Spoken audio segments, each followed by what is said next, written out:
बिस्मिल्लाहिर्रहमानिर्रहीम। आप लोगों को बड़ी खबर से आगाह करता चलूं कि तहरीक लब्बैक पाकिस्तान के कायदीन, तहरीक लब्बैक पाकिस्तान की मरकज़ी मजलिस शूरा और तहरीक लब्बैक पाकिस्तान के कारकुनान के ऊपर 100 से ज़ायद नाहक पर्चे काटने वाले डायरेक्टर FIA खुद जेल में जा रहे हैं।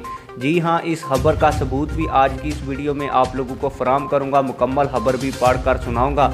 लेकिन वीडियो में आगे बढ़ने से पहले आप लोगों से एक छोटी सी रिक्वेस्ट है, अगर आपने अभी तक हमारे चैनल को सब्सक्राइब नहीं किया तो जल्दी से चैनल को सब्सक्राइब कर दें और वीडियो को लाइक कर दें। यहाँ पे मैं आप लोगों को ये भी बताता चलूँ कि जब अप्रैल में तहरीक लब्बैक पाकिस्तान के कायदीन और कारकुनान को गिरफ़्तार किया गया, उसके बाद तहरीक लब्बैक पाकिस्तान की जानब से अगर कोई भी बंदा प्रेस कॉन्फ्रेंस करता था तो उसके ऊपर FIA की जानब से पर्चा काट दिया जाता था, यानी कि FIR काट दी जाती थी।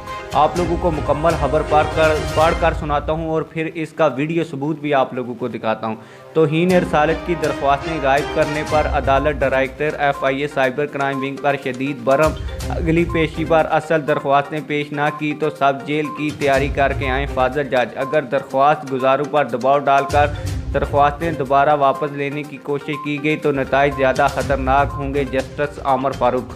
अब मैं आप लोगों को इस खबर का वीडियो सबूत जियो न्यूज़ की खबर की सूरत में दिखाता हूँ। आइए जियो न्यूज़ की वीडियो देखते हैं। डायरेक्टर साइबर क्राइम विंग से कहेंगे अगर असल दरखास्तें नहीं है तो जेल जाने की तैयारी करके आए, अदालत का हुक्म। जैसा कि आप लोगों ने हमारी खबर का वीडियो सबूत भी देखा, उम्मीद है कि आप लोगों को हमारी ये वीडियो बहुत पसंद आई होगी। वीडियो पसंद आई है तो वीडियो को लाइक करें, चैनल को सब्सक्राइब करें। मिलते हैं किसी और वीडियो में। अल्लाह हाफिज़।